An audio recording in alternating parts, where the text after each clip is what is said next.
எப்பொழுதுமே ஒரு சில விஷயத்தை தெளிவாக தெரிந்து கொள்ளுங்கள். எந்த ஒரு பணமாகட்டும், பொருளாகட்டும், உடல் ஆரோக்கியமாகட்டும், எதுவாக இருந்தாலும் நீங்கள் அதை பெற வேண்டும் என்றால் அதுக்கு ஈடு இணையாக எதனா ஒன்று இழக்க வேண்டும். தன்னம்பிக்கை மட்டும் நான் இழக்கலை, என்றைக்குமே இழக்க மாட்டேன் தன்னம்பிக்கையை. அந்த தன்னம்பிக்கை எனக்கு நிறைய இருக்குது. தனியாக நின்று என் பசங்களை கஷ்டப்படக்கூடாதுன்னு வளர்த்தேன். ஆனால் இன்றைக்கி நிறைய இழந்துட்டேன்.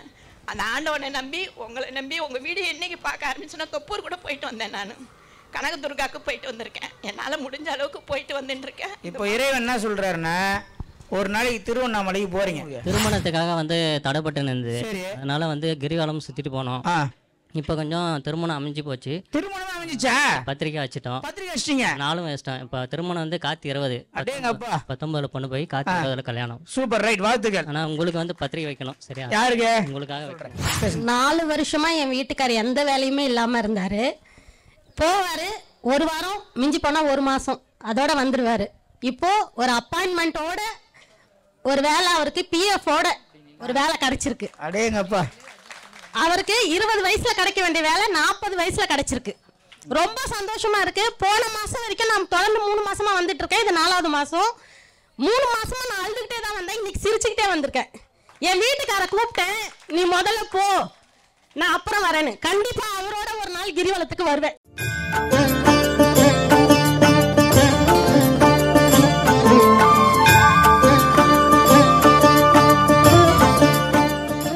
மாசம் மாசம் எல்லாம் புது ஆளு, பழைய ஆளுங்களை ஆளே காணோம். ஃபர்ஸ்ட் மாசமா? நீங்க எல்லாம் முதல் மாசம் தான். எப்படி, யாருன்னா சொல்லி வரீங்களா, யூடியூப் பார்த்துட்டு வரீங்களா?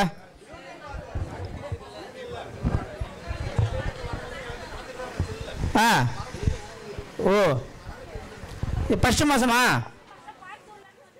கோயம்புத்தூர், சரி, ரைட்.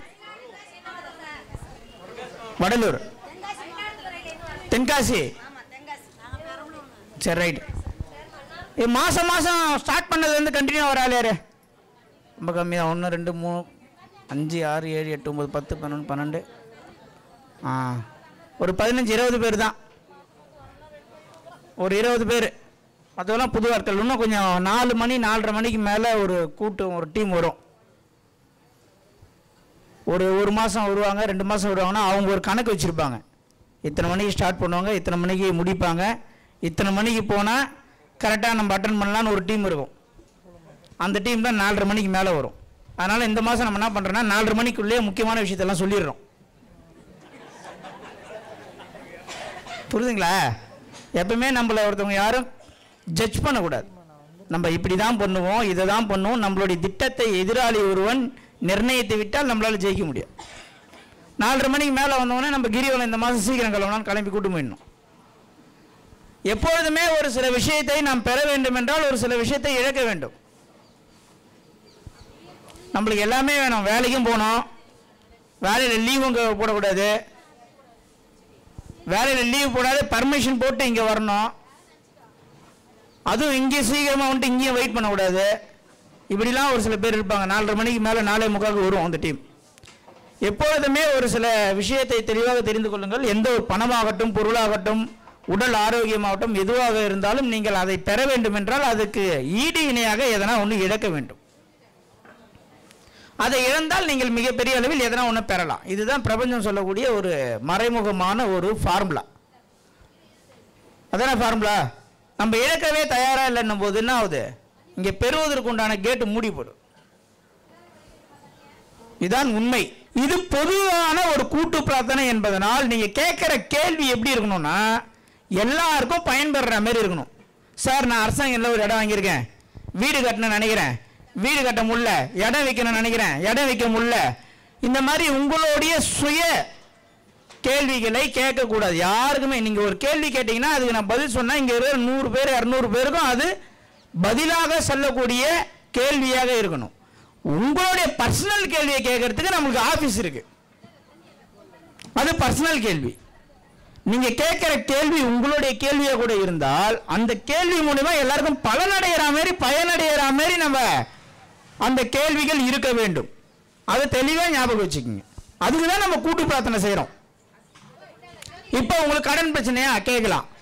அந்த கடன் எதனால ஏற்பட்டது நான் விளக்கும் போது அது எல்லாருக்கும் என்ன பண்ணும், அதுதான் பிரச்சனைங்க சார். எல்லாருக்கும் பயன்பெறும். ஆனா என் கடனுக்கு எப்ப தீர்வுன்னு கேட்கக்கூடாது. நல்லா புரிஞ்சுக்கணும். உங்க கடன் ஏன் ஆச்சுன்னு நான் விளக்குவேன். அந்த விளக்கம் வந்து இங்க இருக்கிற 200 பேருக்கும் போய் சேரும். அதுக்கப்புறம் உங்க கடன் பிரச்சனைக்கு என்ன காரணம்ன்றது உங்களுக்கு இல்லை, அந்த சொன்ன எல்லாருக்குமே புரிஞ்சிருக்கணும்.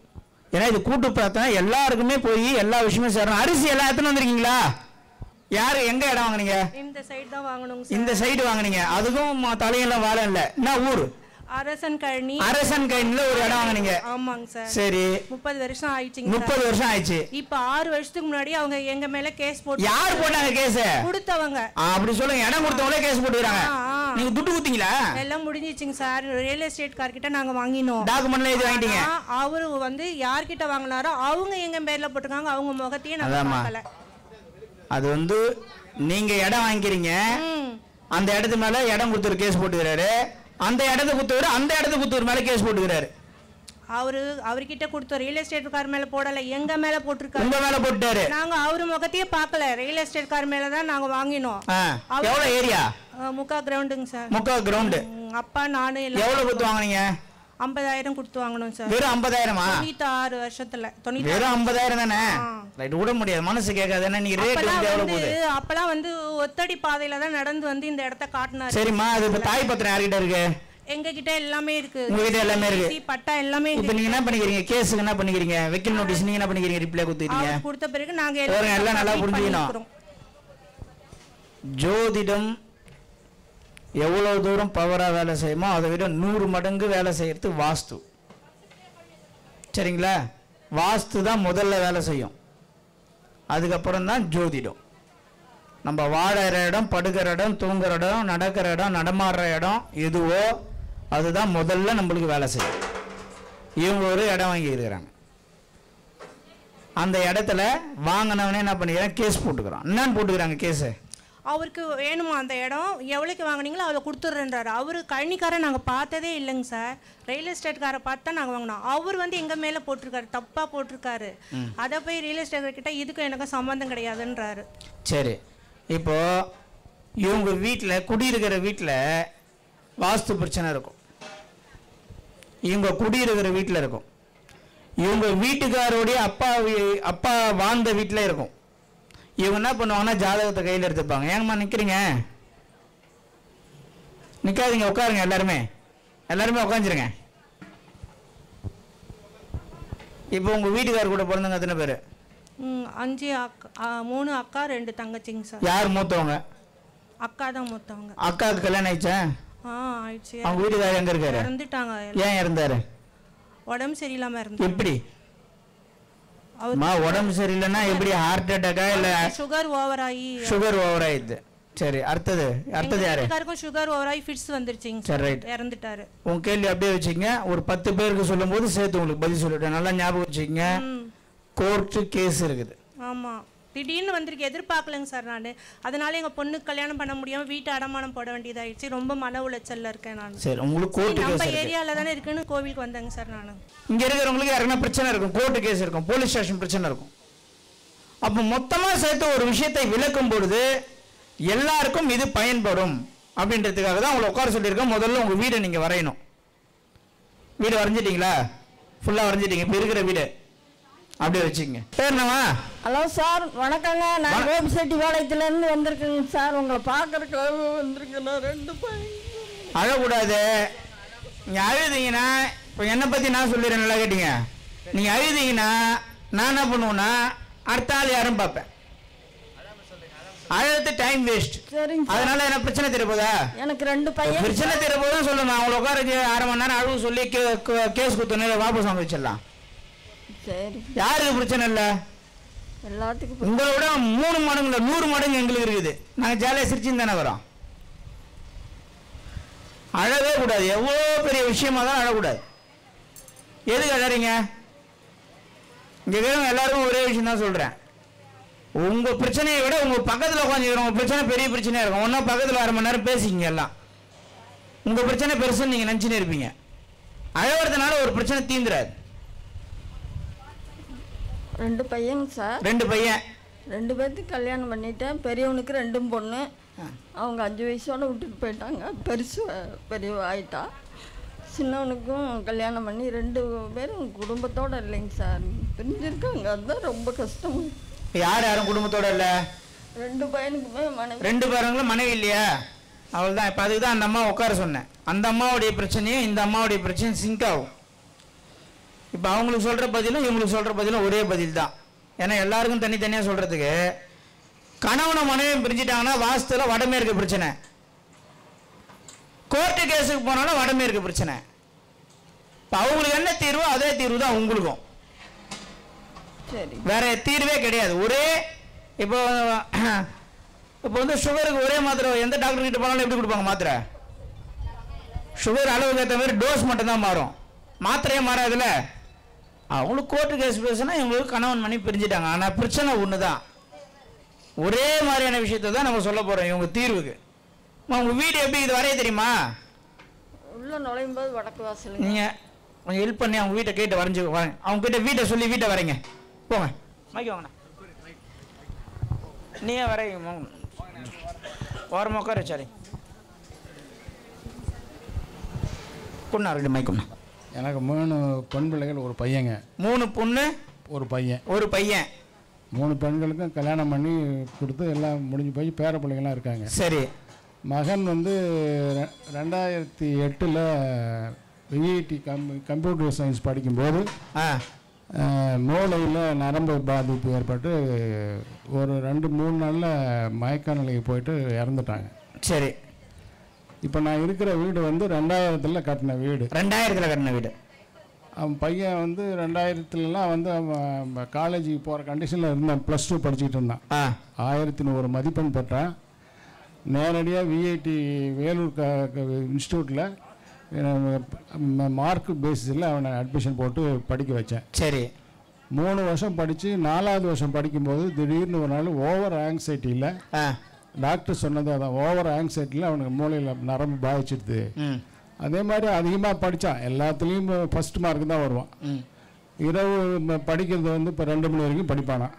ஹாஸ்டல்னு வந்த பிள்ளைங்க சொன்னாங்க. அது மாதிரி நல்லா இப்போ ஃபஸ்ட்டில் வந்த பையன் அந்த மாதிரி இறந்துட்டான். இப்போ அந்த வீட்டில் வந்து வாஸ்து பிரச்சனை என்ன பண்ணுறது ஏது பண்ணுறதுன்னு கேட்கறது தான் உங்கள்கிட்ட வந்திருக்கேன். இப்போது ஒரு மகனே இழந்திருக்கார். இப்போ இவருக்கு வலிக்குமா? வலிக்காத? வலிக்கும்ல, இழப்பு தானே அது. அவர் இழப்பை கூட சரியாக புரிகிற மாதிரி ஒரு தகவல் ஸ்டேட்மெண்ட்டை நம்மளுக்கு கொடுக்குறார். இப்போ அவருக்கு பதில் கொடுக்க வேண்டியது நம்மளுடைய கடமை. நீங்கள் என்னுடைய பொண்ணு 2 பொண்ணு மைக்க கொடு. அழக்கூடாதுமா, நீங்கள் அழவே கூடாது. இப்போ உங்களுக்கு தரக்கூடிய பதில் இருக்குல்ல, இது வந்து இங்கே இருக்கிறவங்களுடைய அடுத்த ஜென்ரேஷனுக்கு உதவும். புரியுதுங்களா? எங்களுக்கு அப்புறம் 10 வருஷம் கழிச்சு தம்பி பிறந்தாப்புல. ரொம்ப பாசமாக எல்லாம் அன்பாக எல்லாமே இருப்பாப்புல. ரொம்ப நல்ல டைப்பு, யாருக்கு எந்த கெடுதலும் நினைக்கல. ஆனால் காலேஜ் 3 வருஷம் முடிச்சுட்டு 4வது வருஷம் வீட்டில் இருந்து காலேஜ் போகிறதுக்கு முன்னாடி திடீர்னு உடம்பு சரியில்லாமல் இறந்துட்டாப்புல. அதுக்கப்புறம் அவன் இந்த வீடு கிரகப்பிரவேசம் பண்ண தேதியும் என் தம்பி இறந்த தேதியும் சேம். 12/6/2002 வந்து கிரகப்பிரவேசம் பண்ணோம். 12/6/2008 இறந்துட்டாப்புல. 2000 எப்போ கிரகப்பிரவேசம் பண்ணீங்க? 2002. எப்போ இறந்தாப்புல? 2008. இப்போ அது நான் வந்து என்ன சொல்லுவேன்னா 100% உங்கள் தம்பி இறந்ததுக்கு காரணம் முழுக்க அந்த வீடுன்னு தான் சொல்லுவேன். சரிங்களா? அது மட்டும் இல்லைங்க சார். இப்போ அப்பா அந்த டைமில் கடன் வாங்கியிருந்தாருன்னு சொல்லிட்டு எங்கள் தங்கச்சி கொஞ்சம் அவங்க வந்து இன்டர்காஸ்ட் மேரேஜ், கிறிஸ்டியனை லவ் பண்ணி மேரேஜ் பண்ணிக்கிட்டாங்க. அவங்கள்ட்ட ஒரு 16 லட்சம் கடன் வாங்கியிருந்தாங்க. அந்த ரியல் எஸ்டேட் பண்ணி லாஸ் ஆயிடுச்சின்னு சொல்லிட்டு இப்போ அந்த இருந்த வீட்டை அவங்க எழுதி வாங்கிட்டாங்க. அப்பா வந்து பணத்தை ரிட்டையர் ஆகிற ஸ்டேஜ் தான் இருந்தாலும் அவங்க வீடை எழுதி கேட்டாங்கன்னு இவர் எழுதி தரேன்னு கோவத்தில் வந்து ஒரே நாள்லையே வீட்டை எழுதி கொடுத்துட்டாருப்பா அவங்க பேரில் மட்டும். நாங்கள் 3 பேர் இருக்கோம். அவங்க ரொம்ப வசதியானவங்க, எல்லாமே ஒன்றுமே பிரச்சனை கிடையாது, எல்லாம் எந்த இதுவும் இல்லை. அந்த வீடு யார் பேரில் இருக்கு? இப்போ வந்து எங்கள் தங்கச்சி பேரில். தங்கச்சி பேரில் இருக்கா? ஆமாம். உங்கள் தங்கச்சிக்கு எத்தனை பசங்க? நல்லா புரிஞ்சுக்கணும், நல்லா கேட்டுக்குங்க. ஒரு வீடோ ஒரு சொத்தோ உங்கள் கையை விட்டு போகுதுன்னு வைங்க. இப்போ அந்த வீடு சரியில்லாத வீடுனா அந்த வீடை ஒருத்தர், இப்போ ஒரு அண்ணன் தம்பி 2 பேர், சொத்து பிரச்சனை வருது. தம்பி என்ன பண்ணுறாரு, எனக்கு சொத்தே வேணாம் அப்படின்னு அண்ணனுக்கு மொத்தத்தையும் எழுதி கொடுத்துட்றாரு. அண்ணன் என்ன பண்ணுறாரு, நான் திறமசாலி, என் தம்பி கிட்ட ஃபைட் பண்ணி வாங்கிட்டேன் அப்படின்னு நினைக்கிறாரு. தம்பி ஏமாலின்னு ஊரே பேசுது. ஒரு 5 வருஷம் 10 வருஷம் கழிச்சு தம்பி ரொம்ப நல்லா இருக்காரு. அண்ணன் வீட்டில் டோட்டலாக எல்லாம் காலி, பசங்களும் துர்மரணத்தில் இறந்து போகிறாங்க. ஏன் சொல்கிறேன்னா, ஒரு வீட்டை நீங்கள் வாங்கும்போதோ எழுதி வாங்கும்போதோ இடத்தை எழுதி வாங்கும்போதோ அந்த வீட்டில் இருக்க குறைபாடையும் ஒன்றா வாஸ்துவையும் சேர்த்து தான் நீங்கள் எழுதி வாங்குறீங்க. இப்போ ஒரு வண்டி உங்களுக்கு புரிகிற மாதிரி சொல்லணும், டக்குன்னு சப்ஜெக்ட் சில பேருக்கு புரியாது. ஒரு வண்டி, ஒரே ஒரு வண்டி இது, அண்ணன் தம்பி சண்டை போட்டுக்கிறாங்க, எனக்கு தான் இந்த வண்டின்னு தம்பி விட்டுறாரு. அது ஒரு பிரேக் இல்லாத வண்டி. அண்ணன் வாங்கிட்டார் தம்பிக்கிட்ட இருந்து. இப்போ அண்ணன் என்ன பண்ணுறாரு, எனக்கு தான் இந்த வண்டி சொந்தம் ராஜ்யம் கொண்டாடுறாரு. ஹைவேஸில் ஹை ஸ்பீடில் போகிறாரு. ஒரு நாள் பிரேக் அடிக்கிறாரு, பிரேக் பிடிக்கல, வண்டியில் ஸ்பாட் அவுட். ஒரு இடம் நம்மளை கையை விட்டு போகுதுன்னா அதுக்கு மிகப்பெரிய பாக்கியம் நம்ம செஞ்சிருக்கணும். மிகப்பெரிய பாக்கியம். நம்ம என்ன நினச்சிக்கிறோம், நம்ம ஏமாந்துட்டோம், நம்ம ஏமாளி, நம்மளை எழுதி ஏமாற்றி வாங்கிட்டான்னு நம்ம நினைக்கிறோம். கிடையாது. அது பிற்காலத்தில் எப்படி வேலை செய்யும் என்று ஒரு மனிதனுக்கு தெரிந்து விட்டால் நீங்களா கொடுத்தா கூட வாங்க மாட்டான். இதுதான் உண்மை. இப்போ ஏன் சொல்றேன் இந்த கதையை, ஒரு மகன் இறந்திருக்கான் ஒரு வீட்டில். அந்த வீட்டை எனக்கு தான் வேணும்னு ஒருத்தவங்க சண்டை போட்டு என்ன பண்றாங்க, எழுதி வாங்கிட்டாங்க. 2022 வீடு கட்டுறாங்க. 2002ல 2008ல அந்த வீட்டால அந்த மகன் இறந்து போறான். கிழக்கு பாதிக்கப்பட்ட வீடு அது. நான் சொல்லுவேன் இங்க இருந்து, கிழக்கு பாதிக்கப்பட்ட வீடு அது.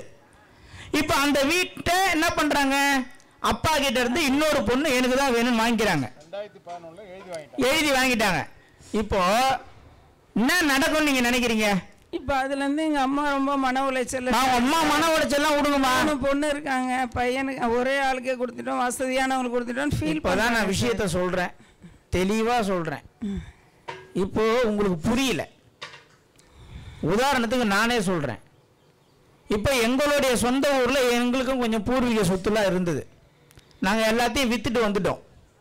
அப்படி வித்துட்டு வந்தோம் கூட கடைசியா எங்களுக்கு நிற்கக்கூடியது ஒரு 9 சென்ட் இடம் இருக்கு. அந்த 9 சென்ட்ல 4.5 சென்ட் எனக்கு, 4.5 சென்ட் எங்க அண்ணனுக்கு. நீங்க புரிஞ்சுக்கணும். உங்க பிரச்சனையை மட்டுமே நீங்க யோசிச்சீங்கன்னா நான் சொல்றது புரியாது. நீங்க வைத்தீஸ்வரன் கோயில்ல போய் ஓலைச்சுவடி பார்த்தா கூட இதுக்கு பதில் கிடைக்காது. நான் சொல்றத தெளிவா புரிஞ்சுக்கிங்க. நீங்க இடம் போயிடுச்சுன்னு ஃபீல் பண்ணக்கூடாது. என்ன கருத்து இருக்கு உள்ள ஆழமா பார்க்கணும். எனக்கு 4.5 சென்ட், எங்க அண்ணனுக்கு 4.5 சென்ட். அதுல நம்ம என்ன சொல்றோம், எங்க அண்ணன் கிட்ட போய் இந்த இடம் 9 சென்ட்டுமே நம்மளுக்கு வேண்டாம், அந்த ஊர்ல இருக்கிறவங்களுக்கே கொடுத்துடலாம், பணம் கூட வேண்டான்ற. இல்லைன்னா எனக்கு இருக்கிற 4 சென்ட் சேர்த்து நீயே எடுத்துக்கன்னு எங்க அண்ணன் கிட்ட சொல்றேன். நீயே எடுத்துக்க, நீ யாருக்குன்னா வித்துக்க, பணம் கூட எனக்கு வேண்டான்ற. ஏன் பாதிப்பு இருக்கு. இதுவே எனக்கு வாசு தெரியாது இருந்தா நான் என்ன பண்ணுவேன், எங்க அண்ணன் கிட்ட விடுவனா விட மாட்டேனா? விட மாட்டேன்ல. இப்ப நான் என்ன சொல்றேன், வேணான்றேன். எங்களுக்கு ஊர்ல கழிவு இருந்தது, ஊர்ல கவர்மெண்ட் கொடுத்த இடம் இருந்தது. எங்களுடைய சொந்த வீடு 20 சென்ட் எங்களுக்கு ஊர்ல இடம், எல்லாத்தையும் வித்துட்டோம். 2007 வித்துட்டோம். அப்பெல்லாம் எனக்கு விவரம் தெரியாது. அதுக்கப்புறம் சென்னையில் ஒரு இடத்த வாங்கி வீடு கட்டுறோம். தென்மேற்குல கிணறு எங்க வீட்டில், எனக்கு அது தெரியாது, அப்போ வாஸ்து தெரியாது. அந்த வீட்டுக்கு போனதுக்கு அப்புறம் அந்த வீட்டையும் விற்கிறோம். இப்ப நான் என்ன சொல்றேன், எங்க அண்ணனை கூப்பிட்டு அந்த 9 சென்ட் இடம் நம்மளுக்கு வேண்டாம், உனக்கும் வேணாம் எனக்கும் வேணாம். எங்க அண்ணன் ஆச்சு, எங்க அண்ணன் பசங்க இருக்காங்க, அவங்களுக்கு பாதிக்கல. அப்போ எங்க அண்ணன் கிட்டே உட்காந்து சொல்றேன், வேணாண்ணா உனக்கும் வேணாம் எனக்கும் வேணாம், 9 சென்ட் நம்ம சித்தப்பா கூட கொடுத்துருவோம், எங்க சித்தப்பா கூட யாருன்னா வித்துக்கிட்டோம் சொல்றேன், அந்த இடமே வேணான்றேன். இப்போ வாஸ்து தெரியலன்னா நான் என்ன பண்ணுவேன், இவங்கள மாரி என்ன பண்ணுவேன், நானும் சண்டை போட்டு வாங்கியிருப்பேன்ல, என் தலையில நானே மண்ணடி போட்டுப்பேன். இப்போ அந்த 4.5 சென்ட் 9 சென்ட் வேற ஒருத்தவங்களுக்கு சும்மா கூட நான் கொடுக்கறதுக்கு ரெடியா இருக்கிறேன். யாருன்னா வாங்கிக்கங்க, பைசா கூட எனக்கு வேணாம். ஏன் பிரச்சனைன்னு தெரிஞ்சிச்சுன்னா நம்ம என்ன பண்ணோம், அதுதான் புத்திசாலித்தனம். இப்போ அந்த வீட்டில் நாங்கள் அதே வீட்டில் தான் சார் இருக்கோம். இப்போதாம்மா ஒரு நிமிஷம் இருங்க. உங்க தங்கச்சிக்கு எத்தனை பசங்க? 2 பசங்க. பையனா பொண்ணா? 2 பையன். 2 பையன்னா வயசாகுது? 15 வயசு ஒரு பையனுக்கு, 8 வயசு ஒரு பையனுக்கு. இப்போ உங்களுக்கெல்லாம் நான் எல்லாமே நல்லதா சொல்லணும்னு நினைக்கிறீங்களா, இல்லை நீங்க வந்து பாசிட்டிவா பேசணும், நல்லதை மட்டுமே சொல்லணும்னு நினைக்கிறீங்களா, இல்ல குறையெல்லாம் சொல்லலாமா? எதா இருந்தாலும் ஓப்பனா சொல்லிடுங்க சார். இல்லையா, மக்கள் நிறைய பேர் எதிர்பார்க்கறது வந்து பாசிட்டிவா பேசணும், நெகட்டிவா பேசக்கூடாதுன்னு நிறைய பேர் அந்த மாதிரி மைண்ட் தாட்ல எல்லாம் இருப்பீங்க நிறைய பேர். அது உங்களுடைய மைண்ட் செட்டுமா? எல்லாருக்கும் எப்படி இருக்குன்னு உங்களுக்கு தெரியலையே.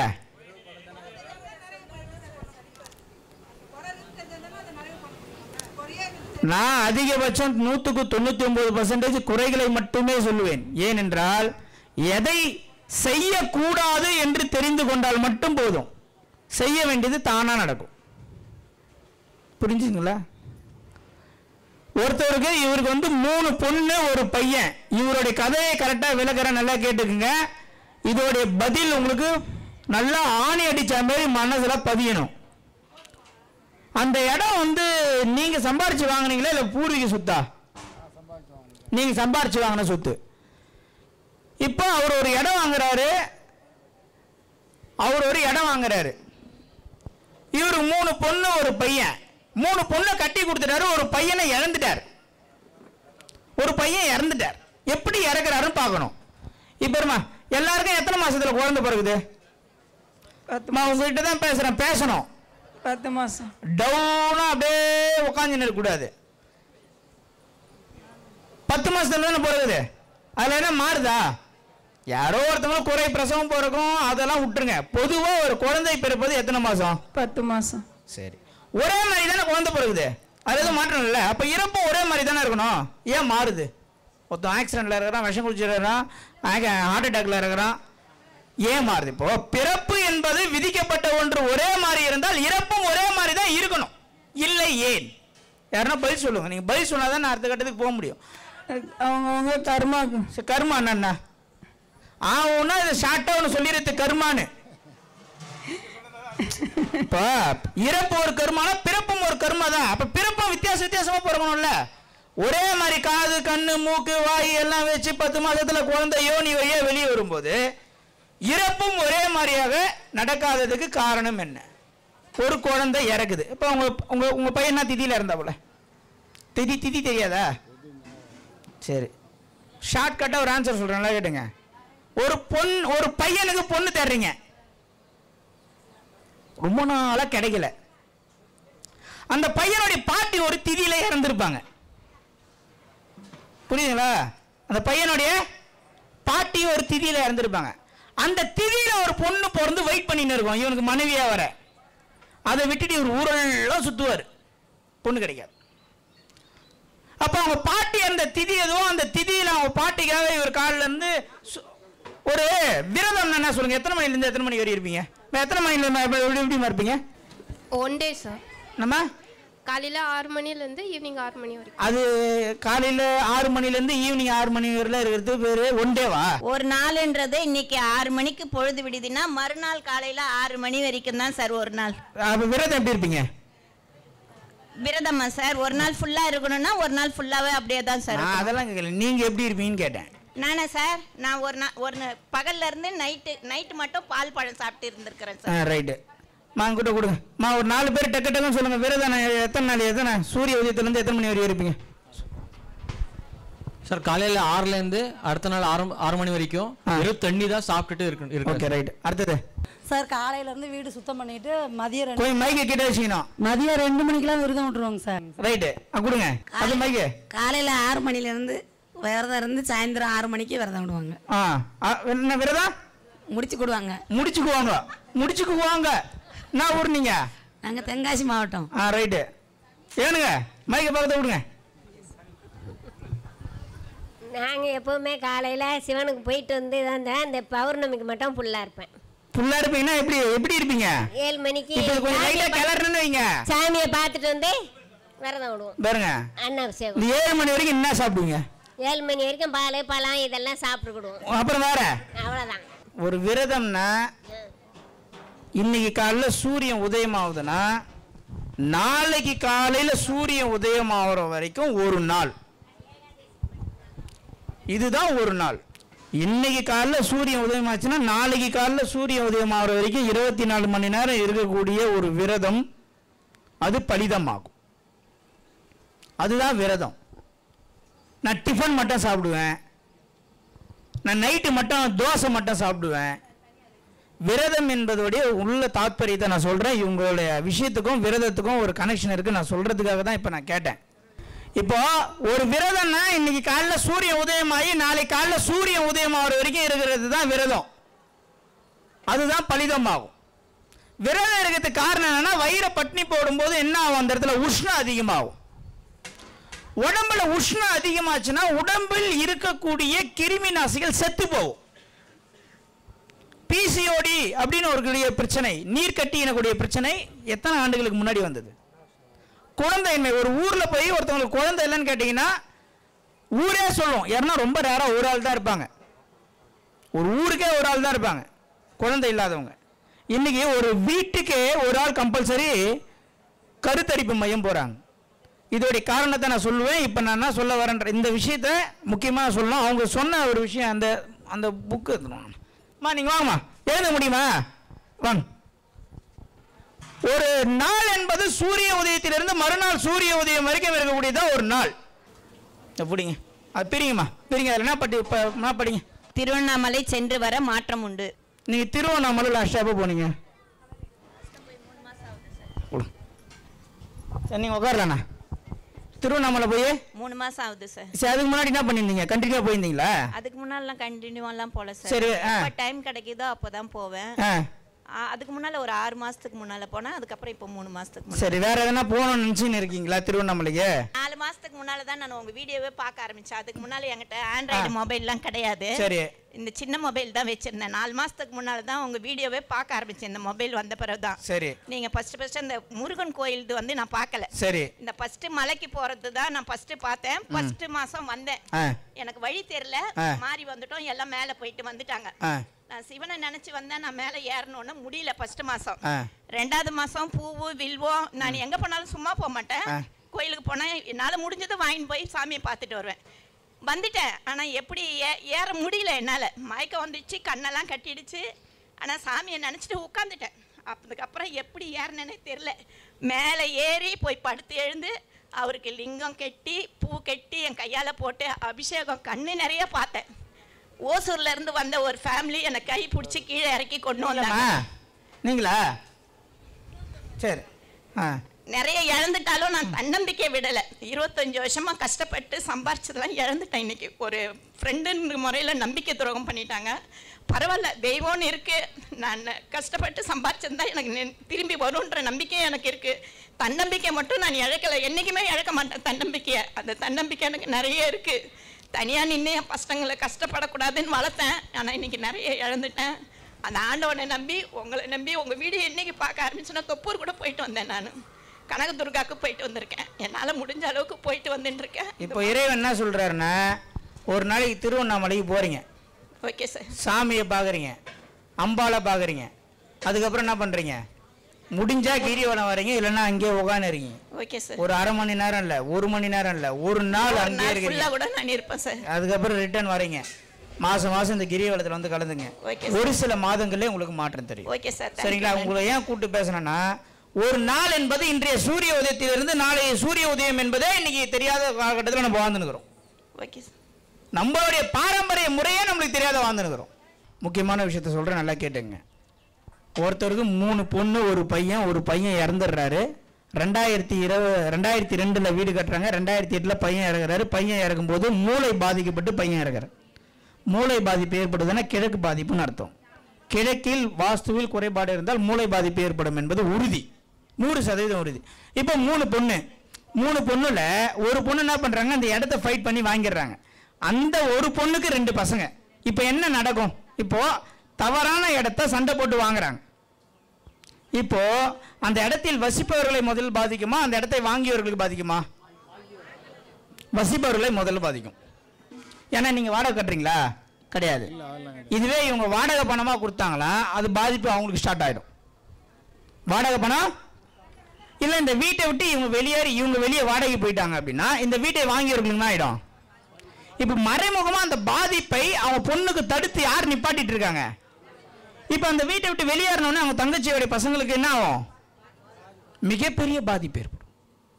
எந்த பரிகாரம் காப்பாற்ற முடியாது, வாஸ்துவால் காப்பாற்ற முடியாது, நியூமராலஜியால் காப்பாற்ற முடியாது. இப்போ ஒரு விஷயம், 29ஆம் தேதி கல்யாணம் ஆனவங்க யாருன்னா இருக்கீங்களா?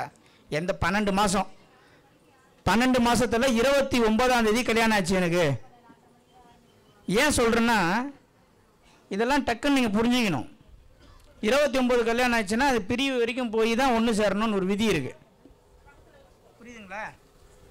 அது என்றைக்காக இருந்தாலும் ஒரு நாள் பிரித்து தான் சேர்க்கும், அதோடைய தன்மை. இந்த மாதிரி டேட்டில் விஷயம் இருக்குது, திதியில் விஷயம் இருக்குது, கிழமையில் விஷயம் இருக்குது, டேட் ஆஃப் பர்த்தில் விஷயம் இருக்குது. இப்போ வீட்டில் இதெல்லாம் தாண்டி ஒரு வீட்டில் தான் முக்கியமான விஷயம் இருக்குன்னா அடிக்கடி சொல்கிறோம், வாஸ்து தான் முதல் முக்கியத்துவம் வாஸ்து தான். வாஸ்து தான் ஃபஸ்ட்டு, அதுக்கப்புறம் தான் எதுவாக இருந்தாலும். நம்ம பசங்களே இல்லை ஒரு வீட்டில், 2மே பொண்ணு 3மே பொண்ணுன்னா அந்த வீட்டில் யார் பெண் எடுக்கிறாங்களோ மூத்த மருமகன் காலி அப்படின்னு நான் போன மாதம் சொல்லியிருப்பேன், 3 மாதம் சொல்லியிருப்பேன். அந்த சொல்கிறேன்னா எல்லா வீடியோலாம் சொல்கிறேன்னா. அப்போது பையன் இல்லாத வீட்டில் பொண்ணு எடுக்கும்போது என்ன பண்ணணும்?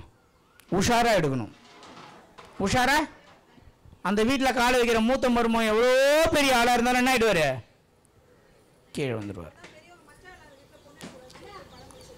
மச்சான் இல்லாத வீட்டில் பொண்ணு எடுக்கக்கூடாது. நம்ம முன்னோர்கள் சொன்ன காரணம் இதுதான்.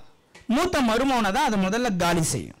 சரி, உங்கள் பொண்ணு இதில் தான் மூத்தவங்க இவங்க, 2வது பொண்ணு காயத்ரின்றவங்க, 3வது பொண்ணு பேர் ரமணி. இப்போ ரமணின்றவங்க இடத்த எழுதி வாங்கினாங்க. இப்போ உங்களுடைய இடத்தோடைய வீட்டில் இருக்க பிரச்சனையும் சேர்த்து எழுதி வாங்கினாங்க. இப்போது நான் என்ன கேட்குறேன், இப்போ 2 பொண்ணுக்கும் அதில் ஷேர் வரல. இப்போ ரமணின்றவங்களுக்கு எழுதி கொடுத்தது யாருமா? நானும் எங்கள் ஒய்ஃப். அது எப்படி எழுதி கொடுத்தீங்க? 2 பொண்ணு இருக்கும்போது ஒரு பொண்ணுக்கு மட்டும் 16 லட்ச ரூபா கடனா. கொஞ்சம் கிட்ட 16 லட்சம் கடனா வாங்கணும். யார்கிட்ட வாங்கினீங்க? சின்ன பொண்ணுகிட்ட. உங்க பொண்ணுகிட்ட அப்பா கடன் வாங்குறாரு, 16 லட்சத்தை வாங்குறாரு. நல்லா கேட்டுக்கணுமா? இதுல இருந்து நல்ல பெரிய விளக்கத்தை நீங்க புரிஞ்சுக்கணும். 2011 எங்க பையன் இறந்த 3வது வருஷத்துல 16 லட்ச ரூபாய் நான் ரியல் எஸ்டேட் பண்ணி அதில் வந்து லாஸ் ஆனதுக்காக அந்த கடன் அடைக்கிறதுக்காக வாங்கினேன். பொண்ணு கிட்ட அப்பா 16 லட்சம் கடன் வாங்குறாரு. 3 பொண்ணு, 3வது பொண்ணு கிட்ட 16 லட்சத்தை கடத்தை வாங்குறேன். வாங்கும்போது ஒரு மாசத்துல என்ன பண்ணிட்டாங்க, நீங்க வந்து வீட்டை எழுதி கொடுத்துருங்க. ஒரே மாசத்துல. யாரு பொண்ணு கேட்டதா மருமக புள்ள கேட்டாரா? பொண்ணு தான். மருமகனுக்கு என்கிட்ட பேசவே மாட்டாரு. சரி, பொண்ணு தான் சைலண்டா வேலையை பார்த்துட்டாப்ல. மருமகன் சொல்லி தான் பொண்ணு கேட்கறா. தனியா எப்படி கேட்பாவ? பொண்ணு தான் கேட்கறா. சொல்லி மருமகன் சொல்லி தம்பி இறந்து 1 மாசத்துல கேட்ட உடனே எனக்கு டென்ஷன், எனக்கு பல விதத்தில் எனக்கு டென்ஷன் ஆகி போச்சு. என்னடா இந்த மாதிரிலாம் பேசுகிறாங்க, பொந்த பொண்ணு இந்த மாதிரி கேட்குறாள். நான் அப்போ வந்து சர்வீஸில் இருக்கிறேங்க. 2011 இந்த சமாச்சாரம் நடக்குது. சரி, 2013 நான் ரிட்டையர்மெண்ட் ஆக போகிறேன். சரி, அப்போவும் நான் சொல்கிறேன், நான் ரிட்டையர்மெண்ட் ஆகும்போது எனக்கு 15 லட்சம் 20 லட்சம் பணம் வருமா, அந்த பணத்தை கொடுத்துட்றேன் நான், நீ அது வரைக்கும் பொறுமையாக இரு, இல்லை அடமானம் போட்டு கடன் பத்திரப்பதிவு பண்ணிக்க அப்படின்னு சொல்லி கேட்குறேன்.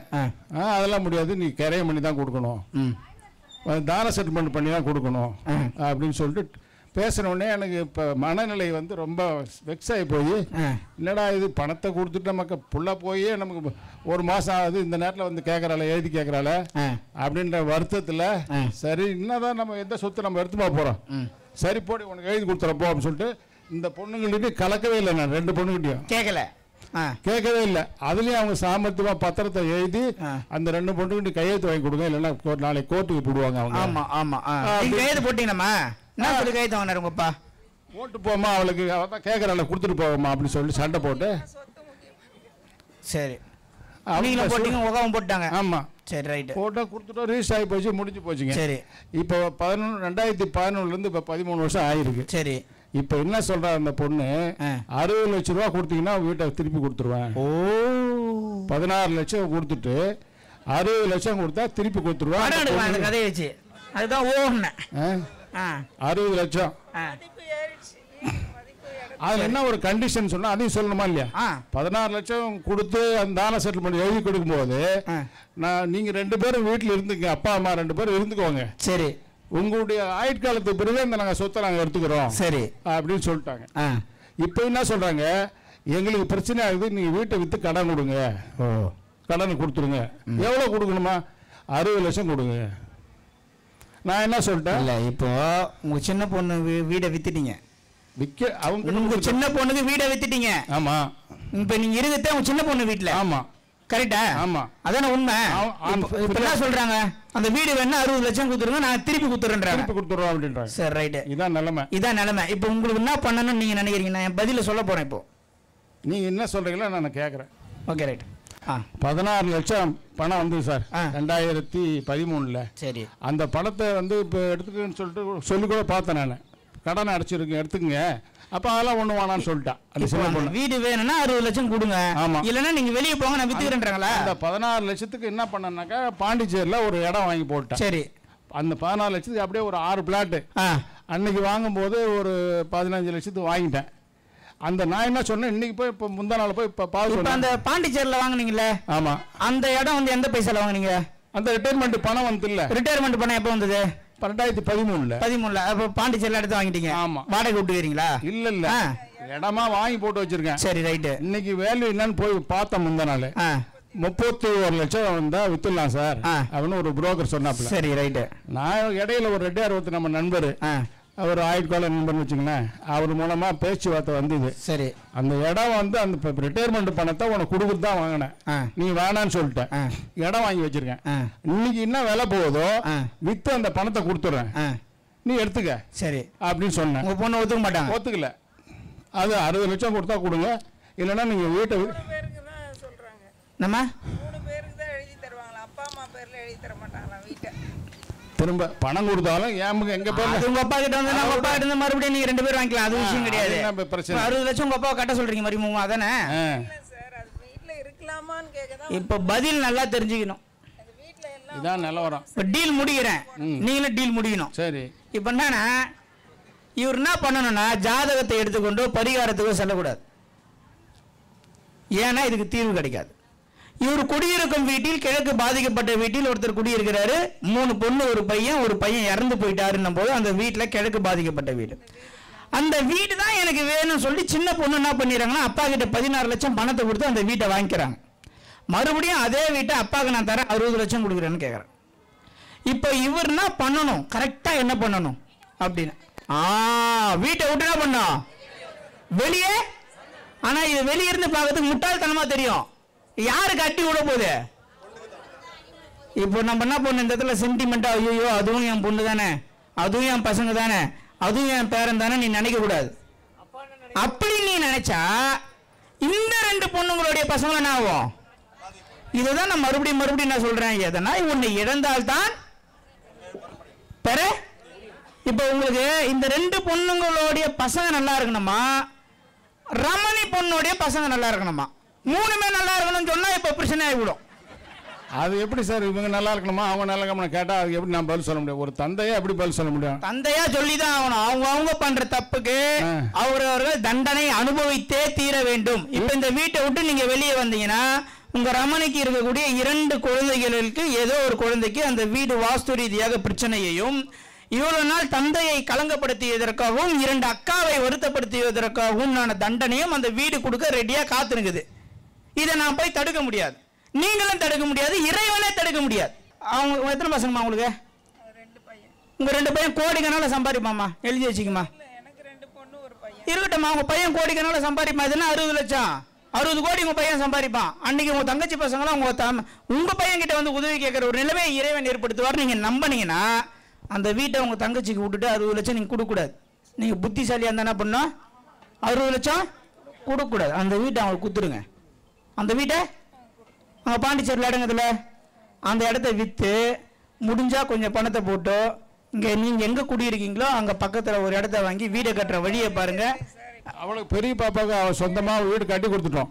கட்டி கொடுத்துட்டீங்க. ஆமாம். அப்போ பாண்டிச்சேரி வீடை உங்கள் பெரிய பொண்ணுக்கிட்ட பேசி உனக்கு ஒரு வீடு இருக்கு, அப்பாவும் சின்ன பொண்ணுக்கு ஒரு வீட்டை இது மாதிரி பண்ணிட்டாரு, அதனால நான் இந்த நல்ல நடு பொண்ணுங்க நான் இதை பண்ணி தரேன், உங்கள் பெரிய பொண்ணுக்கு இதையாச்சும் சொல்லிட்டு செய்யுங்க. பெரிய பொண்ணுக்கிட்ட சொல்லிட்டு வீடு பக்கத்துல தான் இருக்கு, அங்க மாறி இருக்கலாமா? இவங்க இருக்கலாம். இப்ப சின்ன பொண்ணு அந்த வீட்டோடைய கதையை முடிச்சிடணும். நீங்க இந்த வீடு எங்களுக்கு வேணாம், எங்களால் 60 லட்சம் கொடுக்க முடியாது, இந்த வீடை நீங்க எடுத்துக்குங்க, இந்த வீட்டுல இருந்து நாங்க வெளியேறோம்னு சொல்லிட்டு என்ன பண்ணிடணும், வெளியேறி நீங்க உங்க பெரிய பொண்ணு வீட்டுக்கு போயிடுங்க.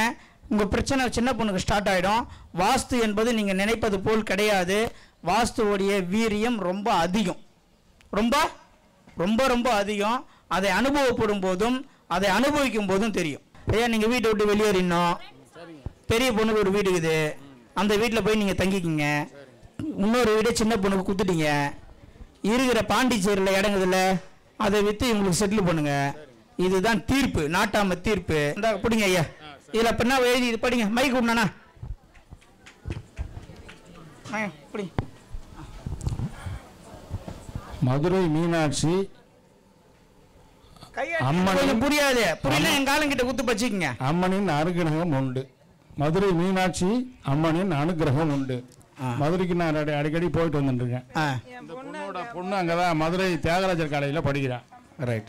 இப்போ நான் மறுபடியும் சொல்லுவேன், ஒரு வாக்கியம் எழுதும் போது அந்த வாக்கியத்துக்கும் உங்களுக்கு மிகப்பெரிய ஒரு தொடர்பு இருக்கும். இது சும்மா ஒரு சாமி போட்டோ ஒரு புக்குன்னு நீங்க வாங்கக்கூடாது. இப்போ அவங்களுக்கு திருவண்ணாமலை சென்று வர மாற்றம் ஏற்படும் போட்டுருந்தது. இப்போ இவங்களுக்கு என்ன போட்டுக்குது, சின்ன ஒரு வார்த்தையில மிகப்பெரிய சூட்சம் அடங்கியிருக்கும். மதுரை மீனாட்சியின் அனுகிரகம் உண்டுன்னு போட்டிருக்கு. ஏற்படும் என்பதுக்கும் உண்டுன்றதுக்கும் வித்தியாசம் இருக்கு. இப்போ இவங்களுக்கு என்ன இருக்கு, மதுரை மீனாட்சியோட அனுகிரகம் இருக்குன்னா அந்த அம்பாள் சரௌண்டிங்ல இவங்க குழந்தை படிக்குது. அப்ப உங்க பொண்ணு யார் பாத்துக்கிறா? இப்ப மதுரை மீனாட்சி போய் ஒரு நாளைக்கு பாத்துட்டு வாங்க, அந்த அம்மனுடைய அனுகிரகம் இருக்கு. உங்க குழந்தைய பத்தி நீங்க கவலைப்படாதீங்க. உங்களுக்கு ஒரு பொண்ணுக்குதுன்னு அடிக்கடிக்கு வருத்தப்படாதீங்க. பையனை விட பரவாயில்ல, பொண்ணாச்சே கட்டி கொடுக்கணுமே, காலேஜ் அனுப்பணுமேன்னு கவலைப்படாதீங்க. அடுத்த வாழ்க்கை நல்லா இருக்கணுமேன்னு கவலைப்படாதீங்க. உன் பொண்ணை என்னுடைய என் பக்கத்துல வச்சு நான் அனுகரித்து கொண்டிருக்கிறேன்னு யார் சொல்றா? காமாட்சி, மீனாட்சி, மதுரை மீனாட்சி சொல்றா. அப்ப இன்னிலிருந்து நீ என்ன பண்ணக்கூடாது, உங்க பொண்ணு பத்தி கவலைப்படக்கூடாது. உங்க பொண்ணு பத்தி கவலைப்படுவீங்களா அதிகமா? அதனால அது கவலைப்படாதுன்னு இறைவன் சொல்றான், வேற ஒண்ணும் இல்ல. உங்க பொண்ணு இருக்கிற எல்லையில இருக்கிற தெய்வமே சொல்லுது, நான் பாத்துக்கிறேன், நீ கவலைப்படாது. கடந்த 3 ஆண்டுகளா கிட்டத்தட்ட ஒரு 10 தடவை போயிருப்பாங்க மீனாட்சியா. அதான் அனுகிரகம் உண்டு. நிறைய விஷயத்த தெரிஞ்சுக்கணும். இங்க முதல்ல இந்த பௌர்ணமிக்கு வர ஆரம்பிச்சு, இங்க கிரிவலம் வர ஆரம்பிச்சு, எனக்கு இந்த மாற்றத்தை நான் அனுபவிச்சேன் அப்படின்னு சொல்ற ஆள் முதல்ல யாருனவாங்க. சும்மா நீங்களும் வந்து சுத்தி, நானும் சும்மா இங்க மாசம் கூட்டம் போட்டு எதுக்கு நடக்குதுன்னே தெரியாம இருக்கக்கூடாது. முதல்ல நான் இங்க வந்தேன், இத்தனை மாசமா நான் இங்க வரேன், எனக்கு இந்த மாற்றம் நடந்தது. நான் வரேன், எனக்கு மாற்றம் நடக்கல. 2 பேருமே முதல்ல யாருன்னா 2 பேர் வாங்க, ஆளு ஒரு ஆள் வாங்க. வாங்க, பேரு? பேர் கோவிந்தன் சார். கோவிந்தன். ஆமாம். நான் திருவண்ணாமலை மாவட்டம் வந்தாசி சேர்பேட்டிலேருந்து வரேன்.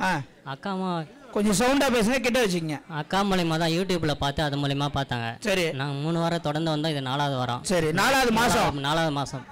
3 பௌர்ணமி வந்து சுத்திட்டு போனேன். 3 பௌர்ணமி வந்து சுத்திட்டு போனீங்க. என்ன பேரு? பேர் கோவிந்தன். என்ன ஊர்ல இருந்து வரீங்க? நான் வந்தவாசி பக்கம் சேர்பேட்டில இருந்து வரேன். சேர்பேட்டில இருந்து வரீங்க. சரி, ரைட். என்ன மாற்றம் நடந்தது இங்க வந்து உங்களுக்கு? திருமணத்துக்காக வந்து தடைப்பட்டு இருந்தது. அதனால வந்து கிரிவலம் சுத்திட்டு போனோம். இப்போ கொஞ்சம் திருமணம் அமைஞ்சு போச்சு. திருமணம் அமைஞ்சிச்சா? பத்திரிக்கை வச்சிட்டோம். பத்திரிக்கை வச்சிட்டீங்க? நாளும் வச்சிட்டோம். இப்போ திருமணம் வந்து கார்த்தி 20. 19 பொண்ணு போய் கார்த்தி 20 கல்யாணம். சூப்பர், ரைட், வாழ்த்துக்கள். ஆனா உங்களுக்கு வந்து பத்திரிக்கை வைக்கணும். சரியா? யாருக்கு? உங்களுக்காக வைக்கணும். நீங்க உங்களுக்கு திருமணம் கன்ஃபார்ம் ஆயிடுல? கன்ஃபார்ம் ஆயிடுச்சு. அதுதான் இதோட மகிமை. திருமணமே ஆகுமா ஆமாதான் ஒரு பயம் இருந்தது. இன்னைக்கு திருமணம் ஆகி திருமணத்துக்கு பத்திரிக்கை வச்சுட்டு இதே கிரிவலத்துக்கு வந்திருக்கீங்க. இது ரொம்ப சந்தோஷம். கணவன் மனைவியோட ஒரு நாள் வந்து கிரிவலம் வந்துருங்க. கண்டிப்பா. திருமணம் முடிஞ்சு வரக்கூடிய முதல் மாசம் பௌர்ணமிக்கு சிவனுக்கு ஒரு மாலை, அம்பாளுக்கு ஒரு மாலை வாங்கிட்டு வந்து போட்டுட்டு நன்றி சொல்லிட்டு இந்த மலையை நீங்க கணவன் மனைவி சமேதரா சுத்தி வரணும். சரிங்களா? அதே மாதிரி உங்களை வந்து மீட் பண்ணி டோக்கன் போட்டு உங்களை மீட் பண்ணி பார்த்தேன் ஜாதகம். சரி. அது வந்து பார்த்தது நீங்க சொன்னீங்க, பிள்ளையார்பட்டியில இருக்கக்கூடிய பிள்ளையார போய் நீங்க வணங்கிட்டு வாங்க அப்படின்னு சொன்னீங்க. போயிட்டு வந்துட்டேன். அதுக்கு ரொம்ப சந்தோஷம். ஆனா இப்ப அப்பா வந்து வேண்டுதல் என்ன வச்சிருக்காருன்னா, ஒரு கூரப்படையோட கல்யாணம் பண்ணி அப்படியே அதே துணியோட நேரா திருப்பதியில போயிட்டு நீங்க கும்பிட்டு வரணும். என்ன சொல்றீங்க செய்யுங்க. திருமணமான பிறகு வரக்கூடிய முதல் மாசம் பௌர்ணமிக்கு உங்க மனைவியோட இங்க வந்து கலந்துங்க. சரிங்க ஐயா. இப்ப வந்து பிள்ளையார்பட்டியில போயிட்டு நீங்க அதே கூரப்பாடியோட போயிட்டு நீங்க கும்பிட்டு வரணும், சீத்தாங்க விட்டு வரணும்னு சொன்னீங்க. இதை 2த்துல இப்படி பண்ணலாம். அதே கூரப்பாடியோட அங்க போங்க. பிள்ளையார்பட்டில இருந்து நேரா திருப்பதிக்கு போய். சரிங்களா? ஓகே, ரைட், நல்லது. ரொம்ப தேங்க்யூ. நன்றி. நான் இப்போ தாம்பரத்துல இருந்து கனடபாளையம்னு ஒரு கிராமம் இருக்கு. நான் அதுலதான் பூர்வீகமா நாங்க இருக்கோம். இந்த கிரிவலம் ஆரம்பிச்சதுல இருந்து தொடர்ந்து வந்து தான் இருக்கோம். போன மாசம் தான் வர முடியல, தங்கச்சி பொண்ணுக்கு அம்மா போட்டிருக்குதுன்றதுனால வர முடியல. நான் இங்க வரும்போது உங்களால வாஸ்து பார்க்கணும்னு நினைச்சிட்டு இருந்தேன். இருந்தாலும் பேர் சொல்ல விரும்பல. ஒரு இடத்துல அப்பாயின்மெண்ட் புக் பண்ணியிருந்தேன். அது அவங்க வரணும்னு சொல்லும்போது நான் வந்து கொல்லூர் முகாம்பிகை கோயில்ல இருந்தேன், ரயில்வே ஸ்டேஷன்ல இருந்தேன். கூப்பிட்டாங்க, என்னால் இது மாதிரி கோயிலில் இருக்கேன் அப்படின்னு சொன்னாங்க. சரிங்க, நான் கோயிலுக்கு போயிட்டு வந்து சொல்கிறேன்னு சொல்லிட்டு வந்தேன். இங்கே வரும்போது அப்பாயின்மெண்ட் வாங்கினேன் சார்கிட்ட. நான் நினச்சா எப்போ வருவாங்கன்னே தெரியல. எதிர்பாராத விதமாக நீங்கள் அதையே வந்துட்டீங்க.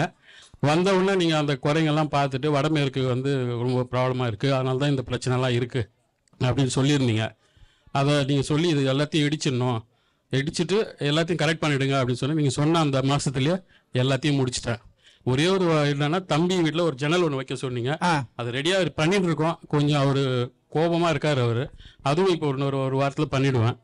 மாமியார் வீடு கிழக்கு பாதிப்பு இருக்குதுன்னு சொல்லியிருந்தீங்க, அது விற்கிறதுக்கு ஏற்பாடு பண்ணிட்டு இருக்கோம். வாஸ்துதான் ஒரு வாழ்க்கையை மாற்றி அமைக்கும். சொன்ன வேலையை மேக்ஸிமம் முடிச்சிட்டீங்க. 100% முடிச்சிட்டோம். அது ஒரே ஒரு ஜன்னல் மட்டும் வைக்கணும், அதுக்கோசம் கொஞ்சம் வெயிட் பண்ணிட்டு மாற்றம் தெரியும். கண்டிப்பா. நன்றி. 4 வருஷமா என் வீட்டுக்காரர் எந்த வேலையுமே இல்லாம இருந்தாரு.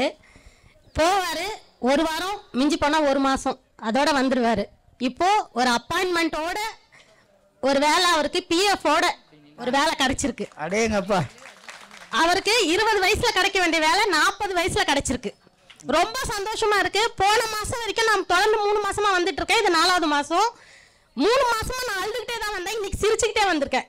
என் வீட்டுக்கார கூப்பிட்டேன், நீ முதல்ல போ, நான் அப்புறம் வரேன்னு. கண்டிப்பா அவரோட ஒரு நாள் கிரிவலத்துக்கு வருவேன். ரொம்ப சந்தோஷம். ரொம்ப பிரச்சனை, சாமியை கும்புறதே வெறுத்து போய் போன மாசம் மருந்து குடிச்சு படுத்துட்டா, சாகுற நிலைமைக்கு இருந்தா.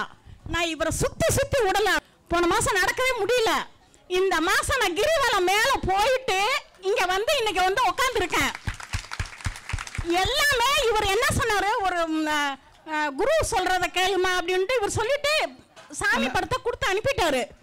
நானும் இவர் என்னடா இவரை சுத்தி 11 மணி வரைக்கும் இவ்வளோ கஷ்டப்பட்டு இவ்வளோ என் பொண்ணு அங்கே அப்படி கிடக்குறாளே, என்ன பண்றது, இவர் இப்படி பண்றாருன்ட்டு இவரை திட்டிட்டு கூட போயிட்டேன். இவரை திட்டிக்கிட்டே நான் அழுதுகிட்டே போறேன். என் பொண்ணு எந்திரிச்சு உட்காந்துட்டேன். என் பொண்ணு என்கிட்ட பேசவே மாட்டேன்ட்டேன். ஏன்னா அவள் லவ் மேரேஜ், முஸ்லீமை கல்யாணம் பண்ணிக்கிட்டா. இன்னைக்கு அந்த பையனும் வீட்டுக்கே வர்றதில்லை. இப்போ அது பிரச்சனை ஓடிக்கிட்டு தான் இருக்குது. ஆனால் இப்போ பொண்ணு கொஞ்சம் நல்லா இருக்கிறா. அரிசி அள்ளி குடுமான்ற. எந்த கோயிலுக்குமா? சிவன் கோயிலுக்கு. நீ எந்த கோயிலுக்கும் போவ, நான் கம்முனு நீ கொடுத்தா அரிசி கொடுத்தாதான் நான் வீட்டுக்கு இனிமேல் வருவேன். அரிசி கொடுக்குறியா இல்லையான்னு அரிசி எடுத்து கொடுக்குறா. வராகி பையில எடுத்து கொடுக்குறா. வராகி பையில, மஞ்ச பையில வராகி அம்மன் இருக்குது அதுல. நான் கொடுக்கறப்ப கவனிக்கல, பார்க்கல. பஸ்ல ஏறி உட்கார்ந்ததுக்கு அப்புறம் பார்க்கறேன். உங்க பொண்ணு நல்லா மாறிடுவாங்க, நல்லா இருப்பாங்க, இன்னும் நல்லா இருப்பாங்க. டைம் ஆயிடுச்சு. போன மாசம் மாதிரி 11 மணி ஆக கூடாது. இல்ல இப்ப நீங்க சொல்லிட்டீங்களே, நான் இப்ப கிளம்புறேன் அப்படின்னு. இன்னும் நிறைய பேசணும். நான் அடுத்த மாசம் நிறைய பேசுறேன்.